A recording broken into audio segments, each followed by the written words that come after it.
હર હર મહાદેવ, કેમ છો ફેમિલી? આજના નવા વ્લોગમાં બધાને સ્વાગત કરું છું ને અત્યારમાં જો તૈયાર થઈ ગયા છીએ અને આજ છે દશામાનો 9મો દિવસ. 9 દિવસ થઈ ગયા આખા ને કાલ છેલ્લો દિવસ વધ્યો છે. તો ચાલો અત્યારે જો દશામાની પૂજા કરવાની છે ને, તો અત્યારે જો ટાઈમ થઈ ગયો છે થાળ આરતી કરવાનો. તો ચાલો જો અત્યારમાં આપણે વ્લોગ ચાલુ કરી દીધો છે ને પહેલાં તો મારા વ્લોગમાં નવા હોય ચેનલને સબસ્ક્રાઈબ કરી દીજો, એક લાઈક કરજો અને કોમેન્ટ કરજો કેવો વ્લોગ બનાવી છે. તો ચાલો અત્યારે દશામાને થાળ આરતી કરી આવી.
જો થાળ આરતી થઈ ગઈ છે ને આપણે જો પરસેદી લઈને ધાબા પર વી આવ્યા છે ને અહીંયા તો જો મનસા જાગી ગયેલો છે. જો સિરાવા છે અત્યારમાં. તો બોલો હર હર મહાદેવ બોલો. આજ મોઢું નથી તો એ લાગતું હે ને? તાણે જ બોલ. ચાલો જો અંછા મોઢું નહીં ધોઈને ખા બેસી ગયો છે. જો ગોળ રોટલો અને શાક કા અત્યારમાં આ ભેંસે હજી દવા નથી દીધું એટલે જો શાક રોટલી ખાય ને કે સાટો જ ખાતો હોય અને આપણે જે પરસેથી ખાઈ લેવી અને પછી ચા પીવી. હજી ચાય આપણે બાકી છે. બીજા દી સવારે હર હર મહાદેવ બધાને જય દશામાં. અને આજ છે દશામાનો 10મો દિવસ ને છેલ્લો દિવસ છે ને ઘડીક વારમાં જો વ્રતનો છેલ્લો દિવસ આવી હોતો ગયો ને અત્યારે જો આપણે પૂજાને એવું કરવાનું છે ને છેલ્લા દીએ તો દશામાની લાપસી બનાવવાની હોય તો આપણે જો લાપસીને એવું બનાવી નાખ્યું છે. જુઓ મસ્ત દશામાં હાટું લાપસી બનાવી નાખી છે ચોખ્ખા ને એવું. તો આપણે જો પૂજાની થાળી તૈયાર થઈ ગઈ છે ને આપણે દશામાની પૂજા કરવાની છે. અત્યારે થાળ આરતી ને પૂજાને એવું બધું કરી નાખીએ. આપણે જો પૂજા કરવાળી છે અને આપણે અત્યારે જો વાર્તા સાંભળવાની છે દોરો હાથમાં લઈ. તો જો વાર્તા ચાલુ કરતી અને દોરો હાથમાં લઈ લેવી. જય દશામાં. કળિયુગમાં જ્યારે મનુષ્ય આદિ વ્યાધિ અને ઉપાધિથી ઘેરાઈ જાય છે ત્યારે સુખ, સમૃદ્ધિ અને શાંતિની શોધ માટે વ્રત, ઉપવાસ અને વિધિ વિધાનનો સહારો શોધે છે. દશામાનું વ્રત આ જ પ્રકારે તમામ પાપોમાંથી મુક્ત કરી સુખ, સમૃદ્ધિ અને શાંતિના માર્ગે દોરે છે. આજે હું તમને દશામાના વ્રતની વિધિ કહીશ.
આપણે જો પૂંજાને એવું કરી વાળું છે ને અત્યારે જો ચા પીવી છે રાડું નાખીમાં મંછો લે બોલ હવે રોજ તો એમ બોલસ શું બોલસ હર હર મહાદેવ ને કહેવાનું પછી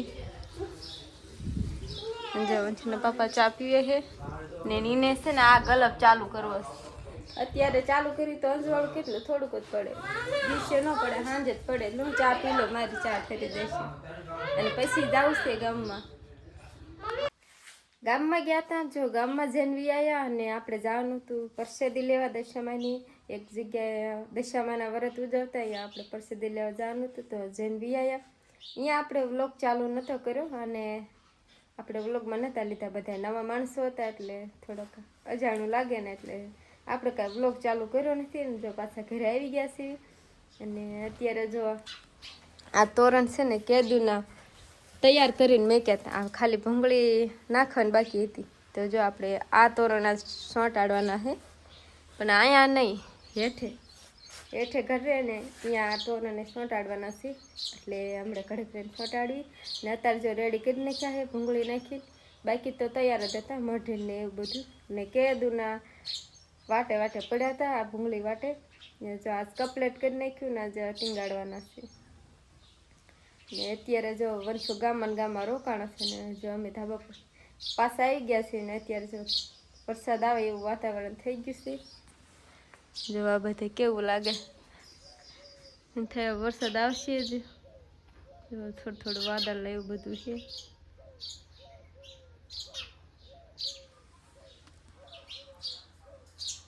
ચાલો બીજું તો અત્યારે કપડાં ધોવાના હજુ રહી ગયા છે કપડાં ધોવાના છે ગામમાં વહી ગયા એટલે કપડાં પડ્યા રહ્યા હતા તો કપડાં ધોવા જવું પડશે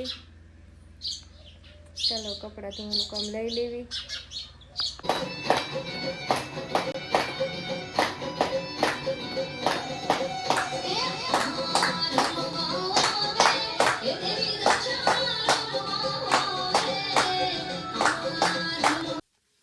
જો થાળ આરતી કેટલી વાળી છે ને અત્યારે જવાનું છે ગામમાં વંશીને લેવાય હતી અને અહીંયા કણે દશામાને થાળ આરતી કરવાની છે તો જો વંશીના પાપા આવી ગયા છે તો હવે જાવી વંશીને લેવાય હતી ને દશામાની થાળ આરતીમાં હતી ચાલો જો અત્યારે આરતી થઈ ગયા છે જો આપણે આવી ગયા છીએ ઘરે અને વંશીને જો બધા ધાબા પર છે કામ શું કરતો હતો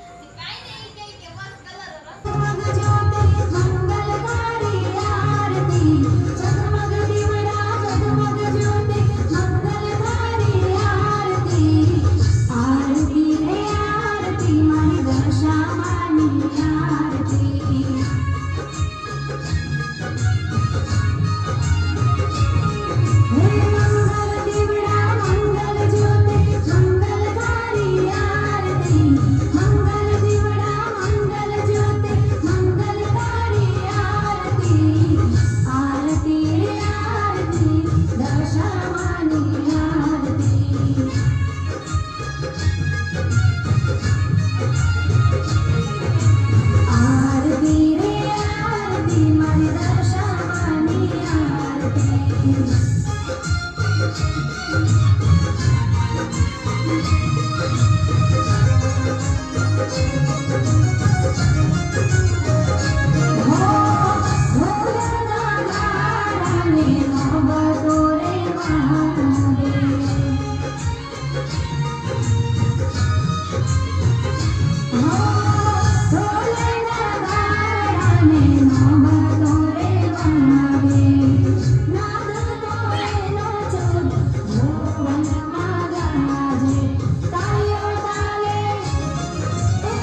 કાંઈ તો ઘરમાં હોતો હે તો આપણે કહીને ધ્યાન રાખવાની હે ને બધા જો વાંચે હે ને આપણે કરી દે બતાવીએ રેલગાડી બેહવા પાડોશીના ગામ છે જો રેલગાડી